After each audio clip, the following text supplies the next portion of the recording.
ये इंटरव्यू सिर्फ तालीमी और मालूमाती मकसद के लिए पेश किया गया है। मीडिया स्टार वर्ल्ड किसी भी हिंसा, नफरत या तासुब की हिमायत नहीं करता। यहाँ पेश किए गए ख्यालात मेहमान के अपने हैं।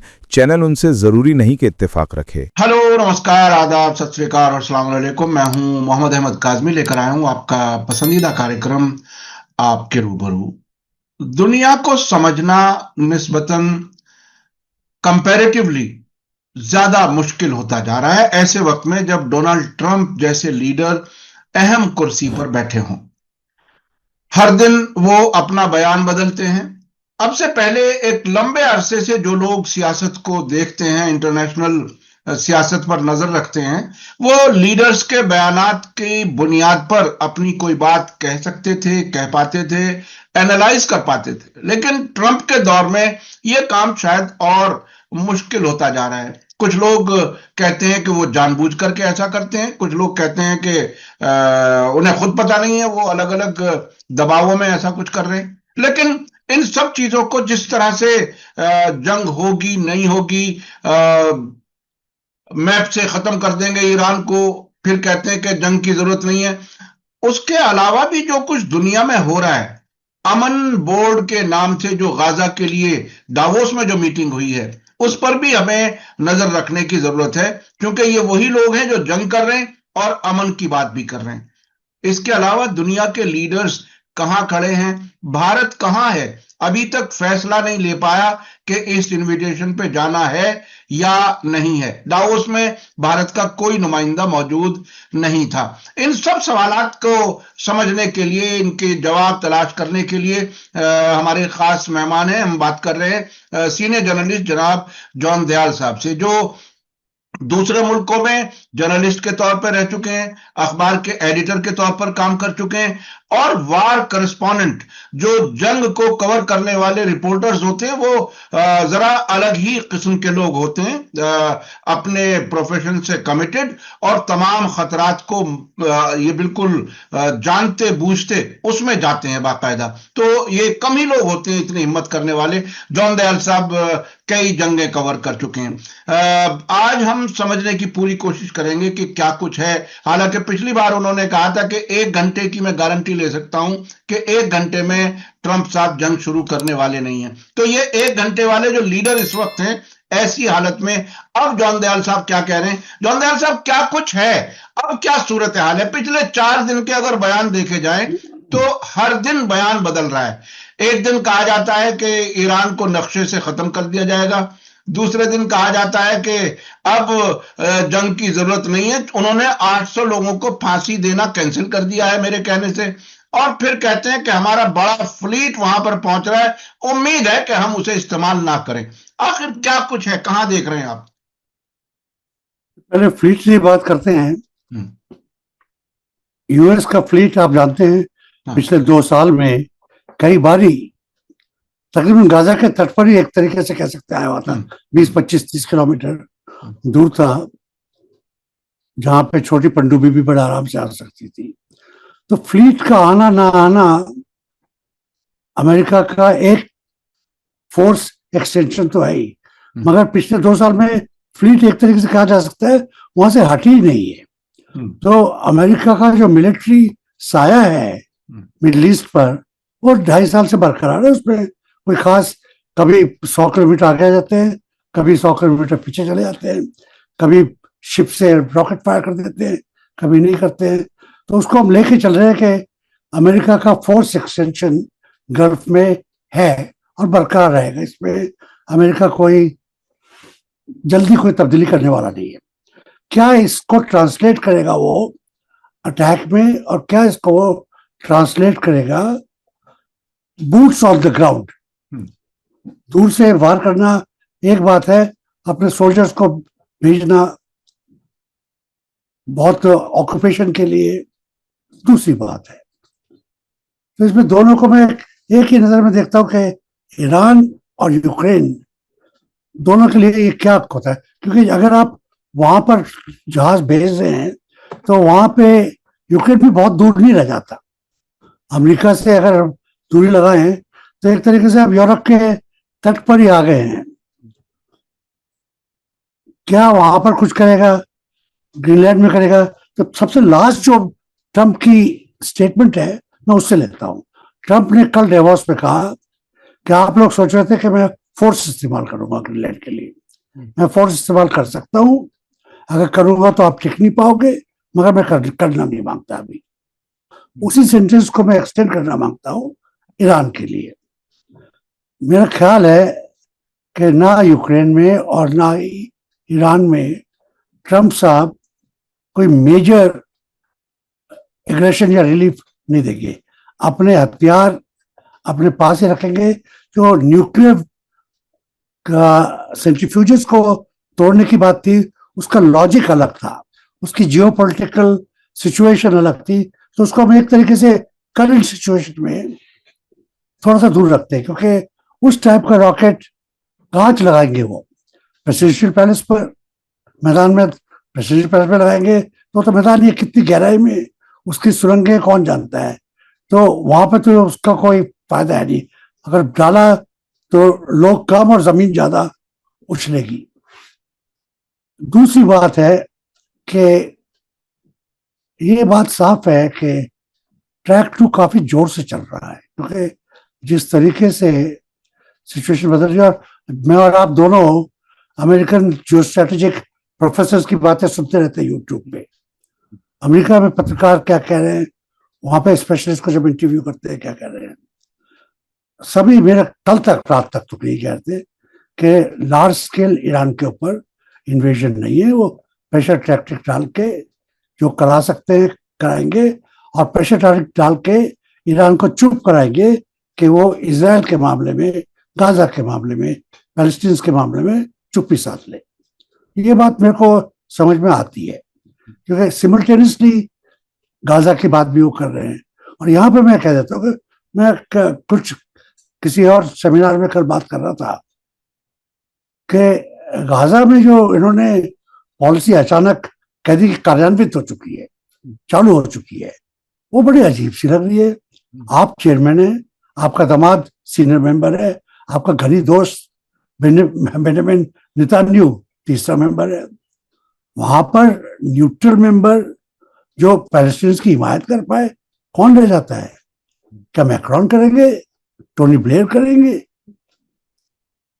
इंग्लिस्तान और फ्रांस, जिन्होंने पिछले 70 साल में पैलेस्टीनियन मैंडेट के बाद एक उंगली नहीं उठाई पैलेस्टीनियंस की हिफाजत के लिए, उनसे क्या आप तरीके होंगे? तो ये जो पूरा बोर्ड है, ये एक तरीके से प्राइवेट लिमिटेड कंपनी है, जिसका मैनिफेस्टो क्लियर है किस तरीके से आने वाली 2-3 साल में जो रिकंस्ट्रक्शन के लिए दिए जा रहे हैं, किस तरीके से अपना माल सीधा किया जा सके, अपनी कंपनीज का प्रोडक्शन चालू रखा जा सके, अपने बैंकिंग सिस्टम्स का प्रोडक्शन चालू जा सके, और अपने बिजनेसमैन किस तरीके से मैक्सिमाइज कर सकते हैं अपने प्रॉफिट वेस्टेशन से, वो बरकरार रखें।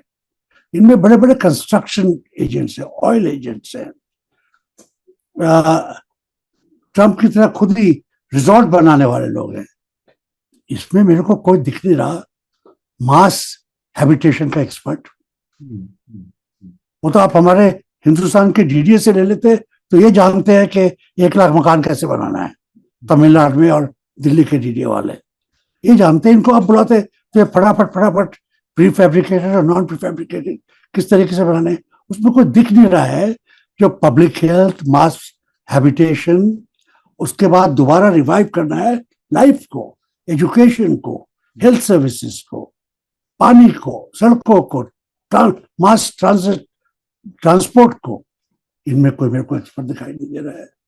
तो ये बोर्ड है जो, ये इसका क्या कह सकते हैं, हिंदुस्तान नहीं ज्वाइन कर रहा है। इसकी 2 वजह है मेरा ख्याल। एक वजह तो है कि अगर मोदी साहब को कहते कि आप ज्वाइंट चेयरमैन हैं तो शायद वो हाँ कर देते। आपकी उन्होंने मेंबर्स की औकात अपने दामाद के बराबर कर दी है। आप और हम जब भी किसी बोर्ड के मेंबर बनते हैं, किसी कमेटी के मेंबर बनते हैं, तो उस कमेटी में जो सबसे छोटा है आदमी, उसकी और आपकी बराबरी एक तरीके से हो जाती है। इकट्ठे बैठना है, इकट्ठे चाय पीनी है, आपका चेयरमैन वही है। तो इसमें हिंदुस्तान का कुछ तो मेरा ख्याल है मोदी जी का सेल्फ प्राइड होगा ये अभी देख रहे हैं, चुन रहे हैं। वो बोर्ड में डीडीए के चेयरमैन के लिए कोई जगह नहीं है। अगर ये अपना नुमाइंदा भी पेश करें तो ज्यादा से ज्यादा अपने एम्बेसडर को ऑब्जर्वर बना देंगे, और अगर बहुत ही ज्यादा डोनाल्ड ट्रंप को खुश करना है तो मिनिस्टर साहब को, जयशंकर को बोलेंगे कि आप ऑब्जर्वर बन के चले जाइए। इससे आगे हिंदुस्तान कुछ करने की बात नहीं कर सकता। हिंदुस्तान के पास एक मौका था रोशनी अपनी तरफ खींचने का। वो कहता, जिससे मैं अभी आपसे बात कर रहा था, कि हमारी एक्सपर्टीज है रीबिल्डिंग में। हम रेगिस्तान में उगाते हैं, जंगलात में खराब भी करते हैं और करोड़ों लोगों की हाउसिंग करते हैं। तमिलनाडु में पिछले 50 साल में जिस तरीके से मास हाउसिंग आई है, उत्तर भारत में हम लोग ध्यान भी नहीं देते। डीडी ने खुद किस तरीके से मकान पैदा किए पिछले 50 साल में, उसके हम ध्यान नहीं देते। अगर हिंदुस्तान कहता है कि हमारे पास पब्लिक हेल्थ और मास ट्रांसपोर्ट और मास हैबिटेशन की एक्सपर्टीज है, हम गाजा की डेवलपमेंट के लिए एक प्लान पेश करते हैं, तो मेरा ख्याल है एक बार ही डोनाल्ड ट्रंप को भी हक्का बक्का हो जाते हैं कि क्या हो रहा है। अच्छा, जॉन दयाल साहब, आपने फ्लीट्स का जिक्र किया कि अमरीकी फ्लीट इस वेस्ट एशिया में, जिसे मिडिल ईस्ट भी कहा जाता है, वहां मुसलसल रहते हैं। और पिछले 2 साल में तो लगातार मेडिटरेनियन में थे, फिर रेड सी में भी आए, हमले हुए बाकायदा हुथियों की तरफ से, वापस चले गए।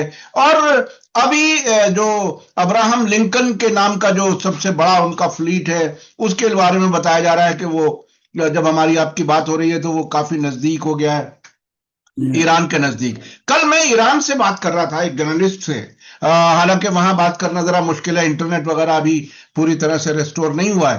तो उन्होंने बताया, जर्नलिस्ट हैं वो, कि यहाँ इस पर चर्चा हो रही है और ये हो रहा है कि फ्लीट आएगा, वो तो समंदर में, हम तो जमीन पे हमारे पैर टिके हुए हैं, हम जब चाहेंगे ऐसे मार लेंगे जैसे पानी पिया जाता है, बिल्कुल आराम से। उसकी स्पीड भी कम होती है, उसकी कैपेसिटी अपने आप में मूवमेंट की बहुत कम होती है, और हम उसे मार लेंगे। जिस पर मुझे याद आया, हुती अंसारुल्लाह ने भी एक बार कहा था कि ये अमेरिका का फ्लीट नजदीक आ रहा है, तो ये खुशी की बात है, हमें आसानी है उन्हें मारने में।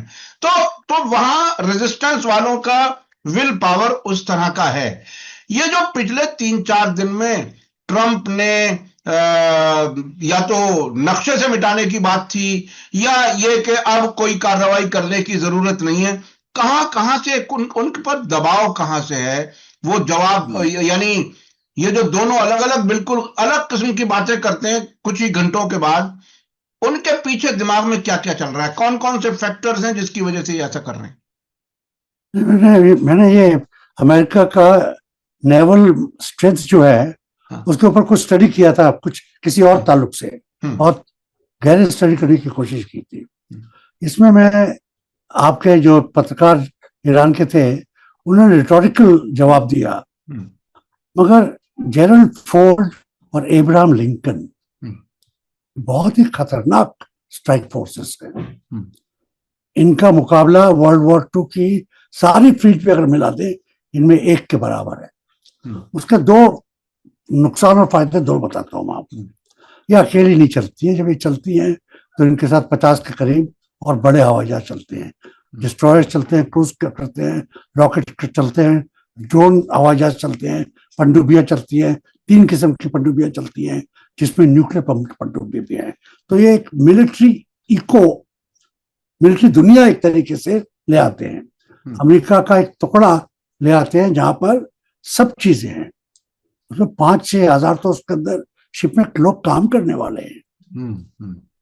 300-400 हवाई जहाज है जो डीप स्ट्राइक करते हैं, न्यूक्लियर बॉम्ब्स है, खुद न्यूक्लियर पावर नहीं है। तो इनको मजाक में तो लेना नहीं चाहिए किसी को, इनको ये समझ के लेना चाहिए कि ये मिलिट्री हथियार कम है, ये पॉलिटिकल हथियार है।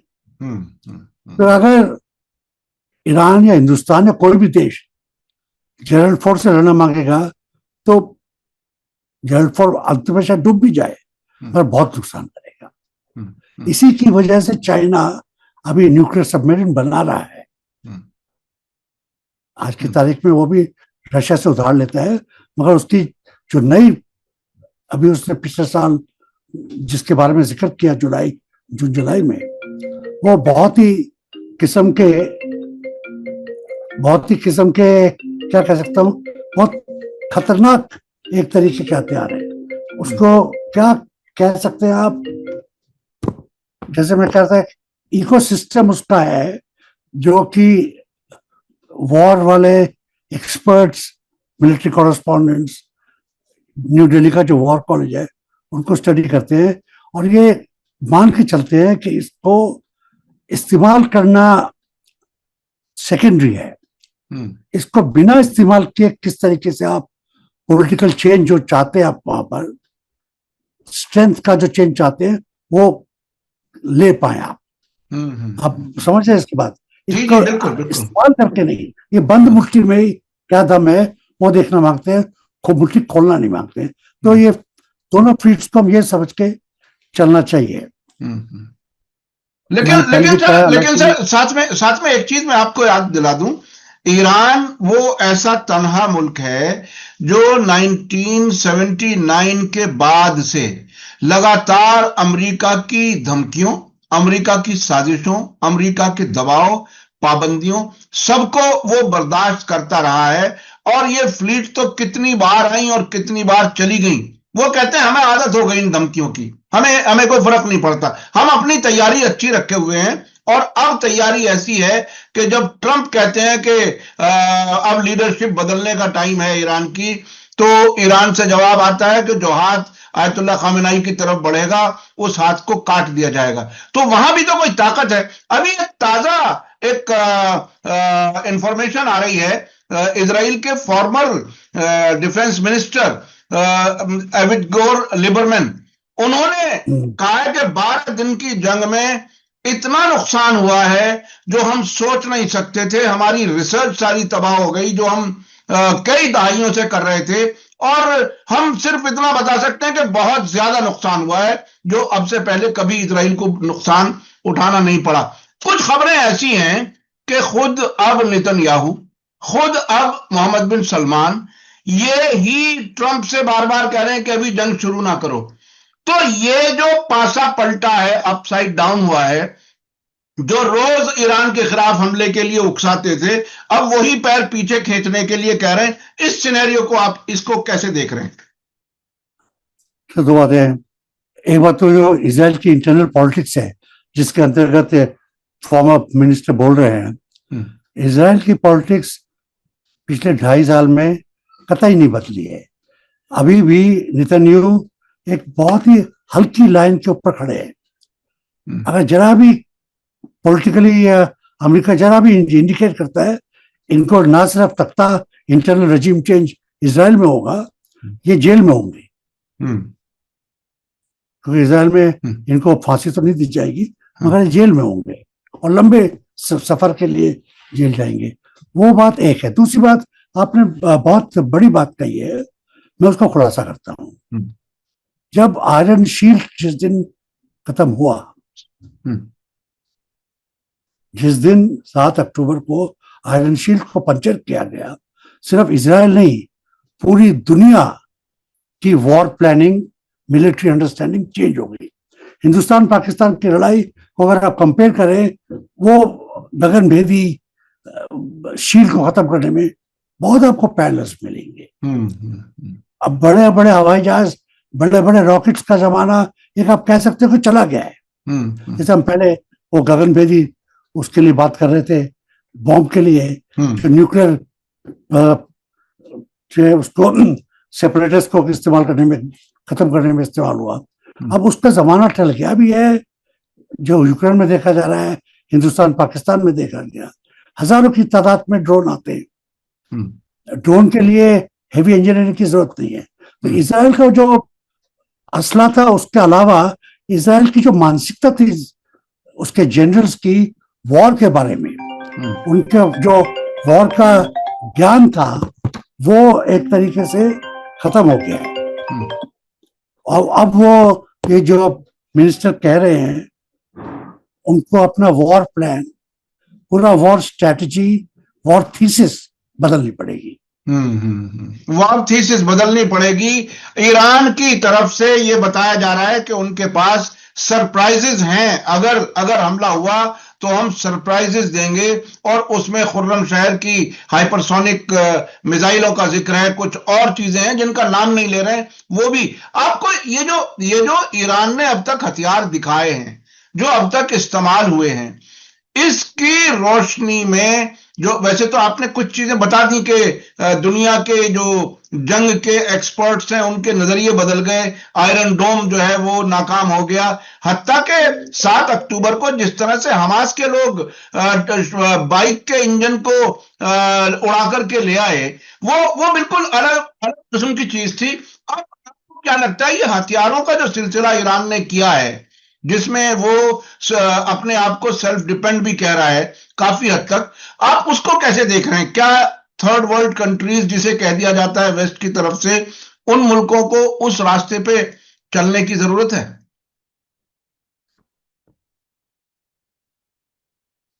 सर मैं तो, आप एक तरीके से लोग मेरे को कहेंगे कि शायद मेरे को रशिया और चाइना तनख्वाह देते हैं, मगर जो अमेरिका का तकरीबन 20 साल तक, ये पूरी इस सदी का पूरा 25 साल जो मोनोपोली थी, जिसमें रशिया और चाइना की वो गिनती नहीं कर रहे थे, वो बड़े हद तक बदल गई है, चाहे इकोनॉमी हो या कुछ हो।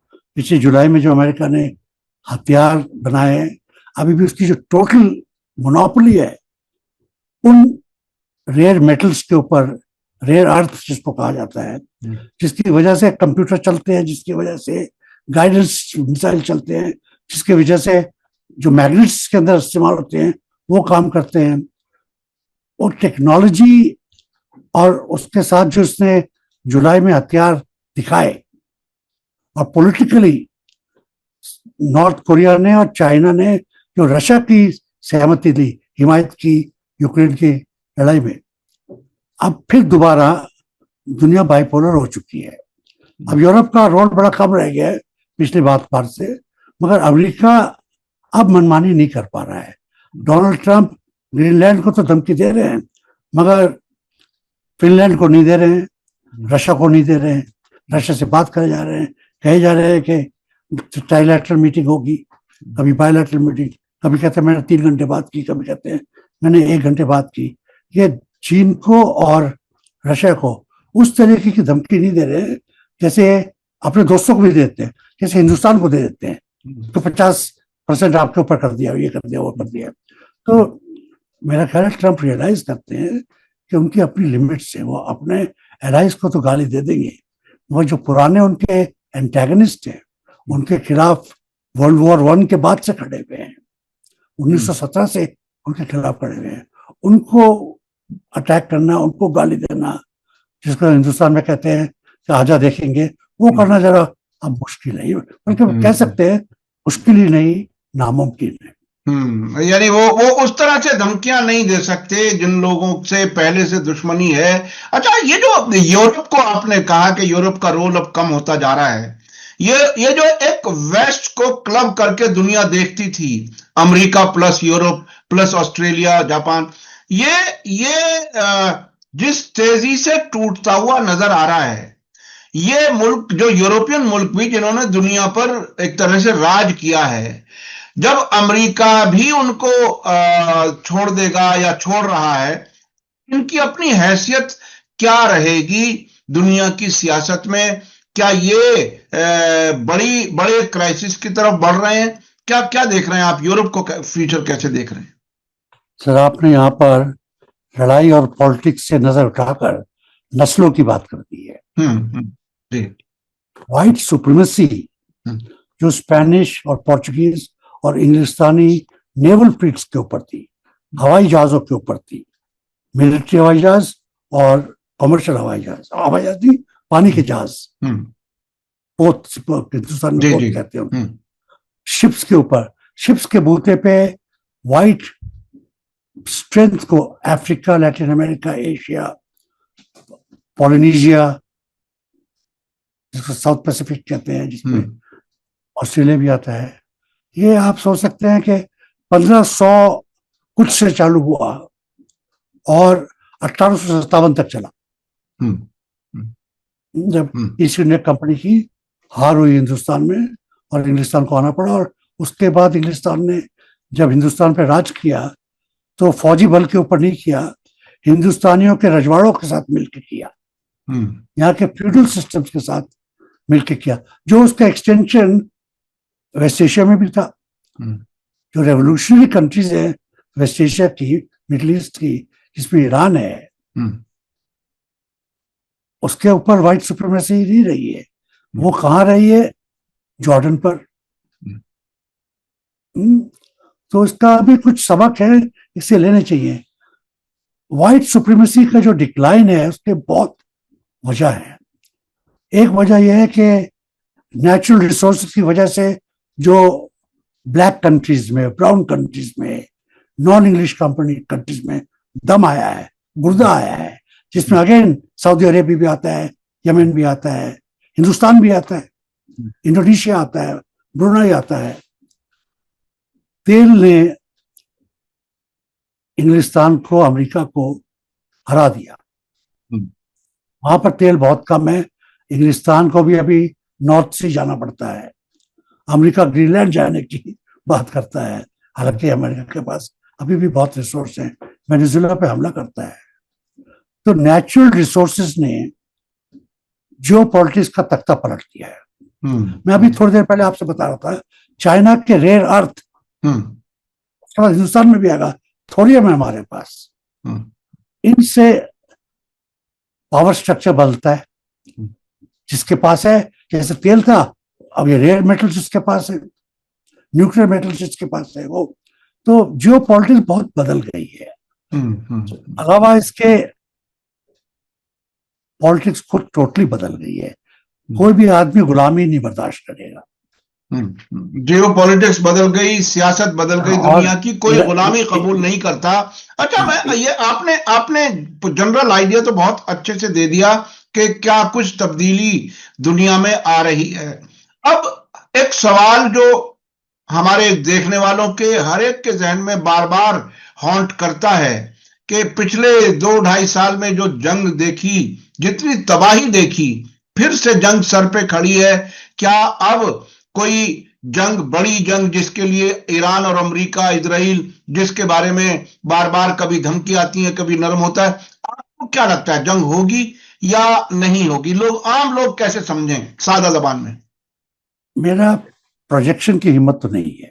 दुआ की हिम्मत है कि जंग ना हो, क्योंकि और ये मैं समझ आता हूं, और ये मेरा ख्याल है बिल्कुल brainless president, brainless prime minister की भी समझ में है कि जंग में ये तो साफ है कि हारेगा कौन। सब हारेंगे, जीतेगा कौन? कोई नहीं। तो वो जंग में कोई नहीं जाता जहां पे उसको खुद अपनी हिफाजत ना कर पाए। अब ये बे ऑफ पिग्स क्यूबा क्राइसिस नहीं है, आईसीबीएम्स का जमाना है। आपने हाइपर वेलोसिटी के वेपन्स की बात कही है। यहाँ पर फोर्स एक्सटेंशन न्यूक्लियर वेपन से है। चाइना कहाँ पे हो सकता है? जहाँ पे उसकी न्यूक्लियर सबमरीन है। रशिया कहाँ पे हो सकता है? रशिया लैंडमास पे नहीं है, वो उस जहाज पर है जो पानी के अंदर छुप के अमेरिका के तट पर खड़ा है। इसी तरीके से हम भी, ये मिडिल ईस्ट भी, ये अब्राहम लिंकन है, वॉशिंगटन डीसी नहीं है। अब्राहम लिंकन ही वॉशिंगटन डीसी है।